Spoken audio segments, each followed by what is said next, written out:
नागरिकांनी जो माझ्यावर विश्वास ठेवून जवळजवळ 92,000 मतं माझ्या पारड्यात टाकल्यामुळे अनेक लोक विरोधात काम करत असताना सुद्धा मला आज जे सगळ्यांच्या मतदारांच्या आशीर्वादाने आज मी निसटता यश मिळवलेलं आहे। पण नक्कीच यापुढे अजून काम करेन आणि जो विश्वास आज 92,000 मतदारांनी माझ्यावर टाकलेला आहे त्या विश्वासाला मी कुठेही तडा जाऊ देणार नाही आणि येणाऱ्या काळामध्ये अजून विकासाची कामं या शहरामध्ये करण्याकरता प्रयत्न करेन। या ठिकाणी मी आवर्जून उल्लेख करेन आमचे नेते आदरणीय देवेंद्र फडणवीस साहेबांनी त्यांनी अतिशय यामध्ये माझ्या पाठीमागे खंबीरपणे उभे राहिले आणि राज्याचे मुख्यमंत्री एकनाथ शिंदे असतील, राज्याचे उपमुख्यमंत्री अजितदादा पवार असतील, या सगळ्यांनी संघटनाच्या माध्यमातून मला अतिशय मदत केली आणि म्हणूनच एवढा अडचणीचा सामना असताना पण म्हणजे त्या ह्याच्यामध्ये मला यश प्राप्त झालं। ते फक्त सर्व नागरिकांमुळे, सगळ्या मतदारांमुळे आणि आमचे सर्व कार्यकर्ते, सर्व एक एक छोटा कार्यकर्ता, बूथ प्रमुख असो किंवा वार्डाचा अध्यक्ष असो, त्याने पण अतिशय मेहनत केली।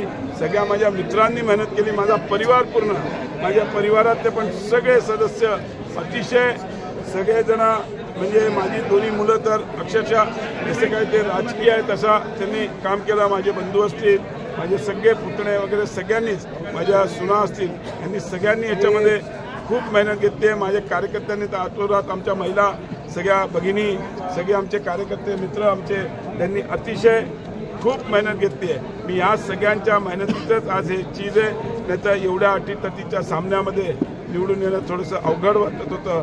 शेवटच्या फेरीमध्ये आम्ही प्लस झालो आहे, बट लास्ट फेरीमध्ये पण आम्ही 600 मायनस होतो, पण शेवटची फेरी आम्हाला परत घेऊन गेली आणि 1600 ते 1700 मतं आम्ही अभूतपूर्व यश असं असते। मला असं खूप ओव्हर कॉन्फिडन्स किंवा हे त्यांनी दाखवायचं नसतं राजकारणात, कारण की आपल्याला माहिती आहे माझी 14ची निवडणूक पण अटीतटीची होती, 19ची पण निवडणूक अटीतटीची होती आणि ही निवडणूक आज अटीतटीची। पण आमच्या सर्व कार्यकर्त्यांचे खूप खूप आभार मानतो, कारण की सगळेजण ज्यांना मतमोजणीमध्ये होते ते आपल्या आपल्या बूथमध्ये आपल्या आपल्या काउंटिंग याच्यामध्ये अतिशय बसून होते। एक म्हणजे वॉशरूमला पण नाही गेले, काय नाही साहेब एक राऊंड थांबा हा उद्या, म्हणजे असं सांगत होते। जेवण पण त्यांनी केलं नाही, पण सगळ्यांचं मी अतिशय सर्वांचं, आमच्या महिलांचं, आमच्या शहरासह जिल्ह्यावर महायुतीचा झेंडा 100% आज महाराष्ट्रामध्ये होतं तर महायुतीचा झेंडा, संभाजीनगरला तर 100% अभूतपूर्व यश मिळालेलं।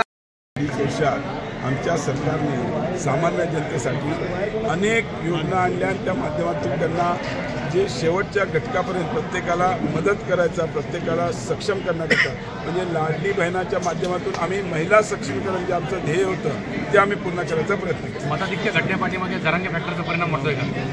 असं आहे, एक गोष्ट लक्षात ठेवा, काही घटलं नाही आहे। माझे 4000 मतं कसं होतं डिव्हिजन ऑफ फोर्स आणि याच्यामुळे अनेक वेळेस भारत पडतो, मागच्या वेळेस डिव्हिजन नव्हतं, यावेळेस डिव्हिजन झालं त्याच्यामुळे घटलं, बाकी मतदान घेतलं। यस, थँक्यू, शुभेच्छा तुम्हाला भावी वाटचालीसाठी।